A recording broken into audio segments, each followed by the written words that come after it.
Hello friends, welcome to my channel. अगर आप लोग मेरे चैनल पर नए हो तो प्लीज सब्सक्राइब कर दो। यहाँ पे नो पूछता है हो न्यू कि तुम यहाँ पे क्या कर रहे हो। ऑलरेडी तुम्हारी एक फियांसी है और तुम मेयर के बेटी के साथ हो और यहाँ पे हमजो के साथ क्या कर रहे हो। लेकिन यहाँ पे नहीं करे, वो हमारा वर्क है और इस बात में तुम बाजार भाग मत करो। लेकिन यहाँ पे नो काफी ज्यादा गुस्से में है और ये सब हमजो भी वहाँ पे देख रही होती है।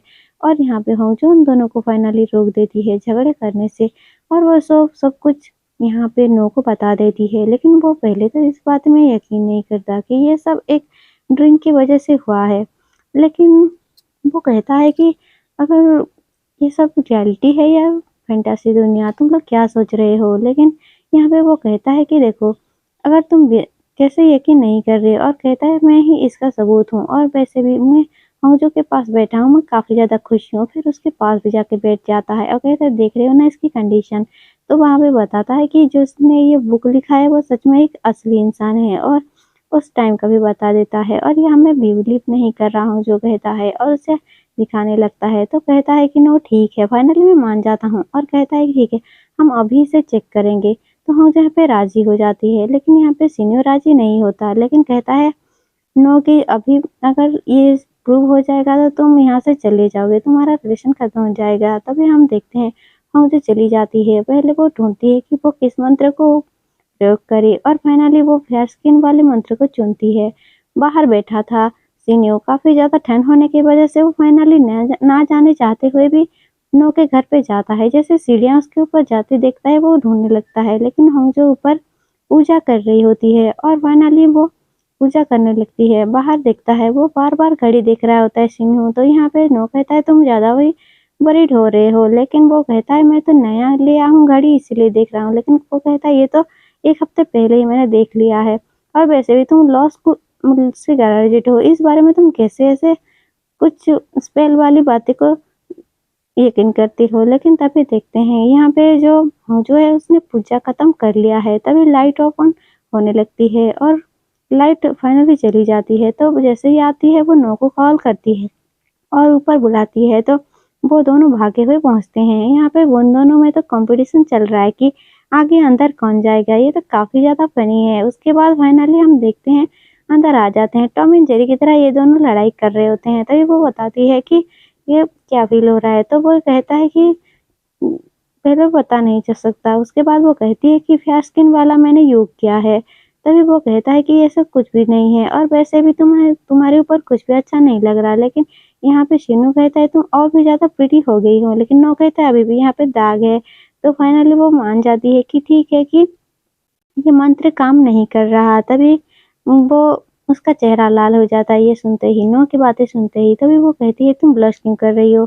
तो कहता है मुझे लगता है कि अभी ये बात काम नहीं कर रहा है। लेकिन यहाँ पे शिन्यू इस बात को नहीं मानता कि ये काम नहीं कर रहा। और यहाँ पे शिन्यू को कहते हैं तुम्हें शायद अट्रैक्ट हो रहे हो हमजू से, इसी वजह से ऐसा हुआ। तभी शिन्यू को देखती हैं, वो सोच रहा है कि मैं और उससे अट्रैक्ट होऊंगा कहने लगता है। लेकिन हम देखते हैं यहाँ पे हंगजो को, जो कि अभी भी सोच रही है कि सच में क्या फेयर स्किन काम नहीं कर रहा। तो सिन्यू के बारे में सोचती है तो उसका क्या, उसके फीलिंग्स का क्या, क्या वो सच में रियल है।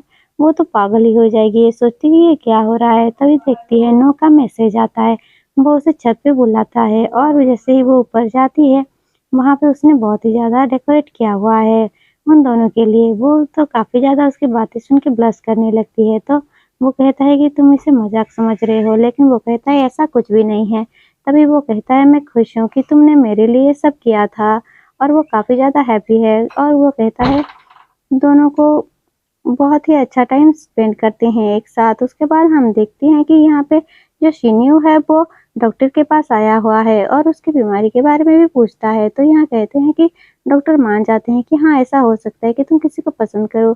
हम देखते हैं यहाँ पे हम जो काम कर रही होती है फ्लावर के साथ, तभी शिन्यू से देखता है और कहता है ये मेरी ब्रेन का कंफ्यूजन होगा। और तभी नो को वहां पे बुलाता है और यहाँ पे कहता है कि ये न्यूअर कपल की वजह से हो रहा है। तो कहता है मैं जानता हूँ कि तुम बाहर हो, क्योंकि होंजू ने उसे बता दिया है। ये बात सुन के तो वो गुस्सा आ जाता है और कहता है कि तुमने तुमने उसे बता दिया। तो कहता है कि ऐसा कुछ भी नहीं है। उसके बाद वो जाता है और कहता है होंजू को कॉल लगाता है और रूफटॉप के में आने के लिए बुलाता है, उससे बात करने के लिए। जैसे ही वहाँ पे वो आती है, उसके ऊपर पहले तो वो बरस जाता है, कहता है कैसे तुम कोई स्ट्रेंज आदमी को मेरे बारे में ऐसे बता सकती हो। तभी कहता है मैं तुम्हें पसंद करता हूँ या फिर तुम्हारे आस-पास रहता हूँ, इसी बस स्पेल की वजह से, मतलब मंत्र की वजह से नहीं, बल्कि मेरी ब्रेन की कंफ्यूजन की वजह से है, ये बस मत सोचना। लेकिन यहाँ पे वो कहती है ये सब तुम्हारी गलती थी। लेकिन यहाँ पे वो कहती है मैं एक असली बॉयफ्रेंड चाहती थी, तुम्हारे जैसे फेक नहीं। और कहती है कि मुझे जाना है यहाँ से। वैसे ही वो जा रहे होते तभी वहाँ पे शीनू उसे कॉल करता है और उसका नंबर दिखता है जहाँ पे उसका नाम ग्रोड पे सेव हुआ था। और वह कहता है हम जो कि उसका नाम नो का नाम तो इमोजी के साथ हुआ है। तो वो गुस्सा होके वहाँ से चला जाता है। बारिश हो रही होती है, वहाँ पे काम कर रही थी हाँ जो तभी वहाँ कोई छाता उड़ाता है, लेकिन वो और कोई उनके गार्डनर था। और ये सोच के तो वो कहते हैं आप यहाँ पे क्या कर रहे हो। तो वो कहता है मैं यहीं पे काम कर रहा था। उसे छोड़ते जाते वक्त वो उसका फायदा उठाने की कोशिश करता है, लेकिन हम जो कहती है मुझे टच मत करो। लेकिन वो कहता है ऐसा कुछ भी नहीं है और उसे टच करने लगता है। और तभी वहाँ पे एक अंकल आके उसे छाता देते हैं, जिसकी वजह से वो ना भीग जाए। यहाँ पे कहती है कि मुझे ये सब पसंद नहीं। हम जो को देखते हैं जो अभी भी उसी के बारे में सोच रही होती है। कहती है उसने ऐसा क्यों कर रहा था, अगर वो मंत्र काम नहीं कर रहे तो वो ऐसा क्यों कर रहा था। तभी वो देखती है वो दरवाजे पे क्यों है, लेकिन जाती है तो कोई नहीं होता। वो थोड़ा डर जाती है, वो कहती है ऐसा क्या हो रहा है। तभी वो देखते हैं कि वो सीन्यू का मैसेज पढ़ रही होती है और ये पढ़ के वो काफ़ी ज़्यादा खुश हो जाती है। उसके बाद वो सोचती है और दादी को कॉल लगाती है, लेकिन दादी कहती है तुमने किसी गलत आदमी को फ़ोन किया हुआ है। और कहती है दादी अभी मैं बात नहीं कर सकती क्योंकि मैं बीटीएस का मूवी वॉच कर रही हूँ। हम देखते हैं सीन्यू को जो कि गार्डनर के पास आया हुआ है, क्योंकि माँ ने उसे बता दिया है हंगजू के बारे में, उसके साथ वो कैसा व्यवहार कर रहा था। और तभी वो अंदर आता है और यहाँ देखते हैं कि वो काम कर रहा था। तभी वो कहता है क्या तुम यहाँ पे फूल लेने के लिए आए हो, लेकिन वो शीन्यू कहता है नहीं मैं तुमसे बात करने के लिए आया हूँ। और कहता है तुम किसी को भी ऐसे टच नहीं कर सकते, इससे इसकी वजह से तुम्हें जुर्माना भी भरना पड़ेगा और जेल भी जाना पड़ेगा और सिटी हॉल में तुम्हें काम भी नहीं मिलेगा। हमें देखते हैं लंच पे सभी खाना खा रहे होते हैं। यहाँ पे जो नायन है वो भी है और यहाँ पे हंगजू और उसके कलीग भी बैठे हुए हैं। सभी सोच रहे होते हैं कि उसने सर्जरी किया होगा, लेकिन वो कहती है कि उसने सर्जरी नहीं किया क्योंकि हम लोग साथ ही हाई स्कूल में थे। तभी सारे लोग एक तरफ देखने लगते हैं क्योंकि यहाँ पे शिन्यू आ गया है और यहाँ पे खाना खाने के लिए। लेकिन यहाँ पे जो पार्क है कहता है चलो तुम्हारी गर्लफ्रेंड के साथ बैठ के खाते हैं, लेकिन वो मना करता है। यहाँ पे नायन भी आई हुई है ना इसीलिए। लेकिन यहाँ पे शिन्यू उसकी बात नहीं सुनता और शिन्यू अभी भी तो हंगजू को देख रहा था। यहाँ पे देखते हैं सफाई का काम चल रहा है और यहाँ पे मेयर भाषण दे रहे होते हैं। तभी जो नो है वो हंगजू के पास आता है और कहता है मैं जानता हूँ ये सब तुम्हारी ही प्लानिंग थी। और कहता है मैं तो आज जीतने वाला हूँ इस काम में।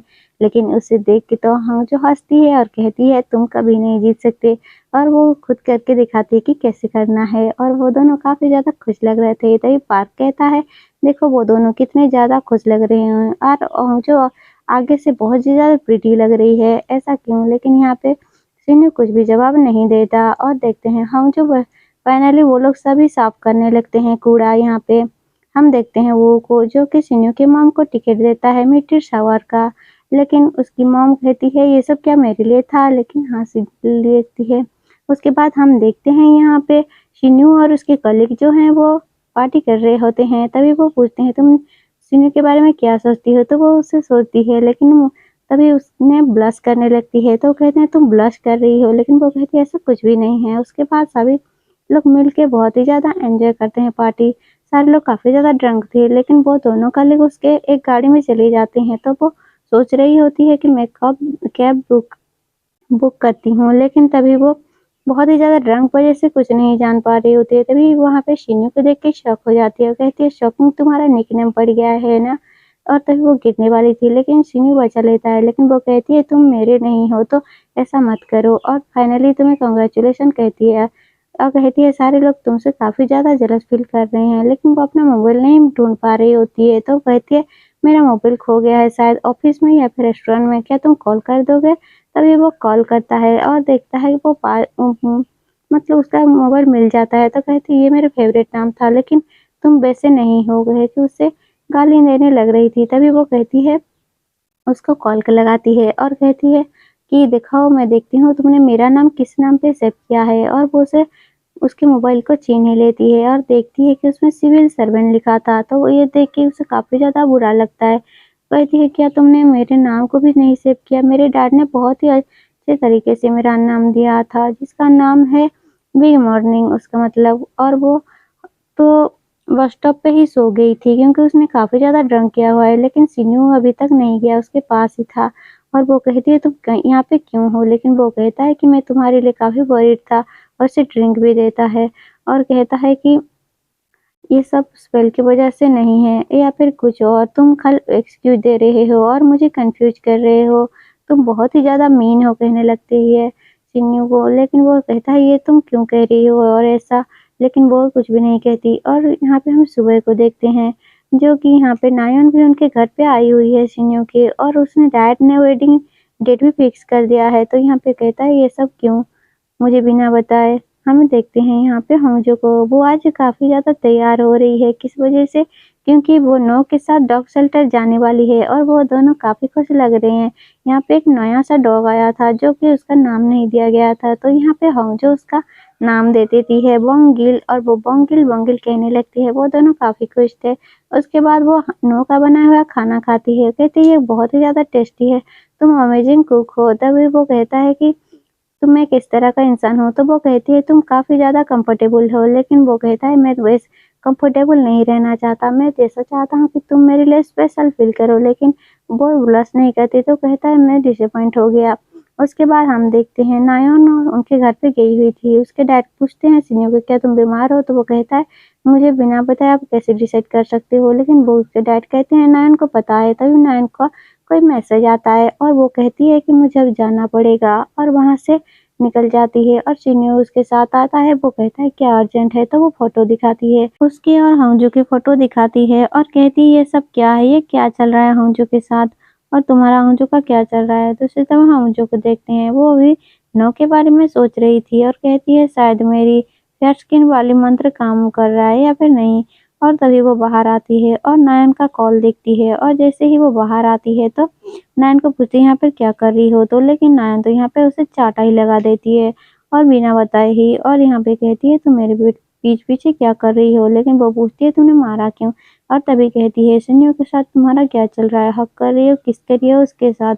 और तुम अपने घर पे क्यों बुला रहे हो? लेकिन वो कहती है कि तुम उससे पूछना चाहिए, मुझे नहीं। और कहती है तुम मेरे लिए कुछ भी नहीं हो, पहले तुम जैसे हाई स्कूल में करा करती थी तुम अभी भी ऐसा कर रही हो, लेकिन तुम कुछ नहीं हो मेरे सामने, कह के वहाँ से चली जाती है। और यहाँ पे होंजो तो काफ़ी ज़्यादा नाराज़ थी। तभी वो फ़ोन करती है सिन्यू को। हम नायन को देखते हैं और नायन तो बहुत ही ज़्यादा गुस्से में भी है। और तभी वो एक होटल में आती है और जैसे ही हम देखते हैं यहाँ पे कौन है, वो तो पुराना सीईओ है। और ये तो दोनों के बीच क्या चल रहा है और पता चलता है कि यही वो उसने चीट कर रही है सिन्यू को। हम देखते हैं होंजो को जो कि बाहर बैठी थी और कहती है ये सारी चीज़ें तुम ले जाओ, बॉक्स और क्लॉथ। वो कहता है क्या तुम क्या कर रही हो? ब्रेकअप के बाद जो होता है वो दे रही हो क्या? और देवी कहती है तुम ये एक्सक्यूज देना बंद करो, तुम अपने गर्लफ्रेंड ने तुम्हें मुझे आज मारा है, तुम उसे क्यों नहीं एक्सप्लेन करते कि तुम्हारा क्या चल रहा है? तुम्हें बताना चाहिए उसे सब कुछ और तुम्हें बताना चाहिए मंत्र की वजह से या फिर तुम्हारी बीमारी की वजह से, तुम उसे क्यों नहीं बता रहे हो? तभी वो कहता है कि ये सच है कि मैं तुम्हारी तरह अट्रैक्ट हो रहा हूँ या फिर तुम्हारे लिए। तभी वो वहाँ से जाने वाली थी लेकिन उसे पकड़ लेता है, कहता है मैं बताना चाहता हूँ सच, और उसके साथ उसे किस करने लगता है यहाँ पे होंजो को। और ये एपिसोड यहीं पे खत्म होता है फ्रेंड।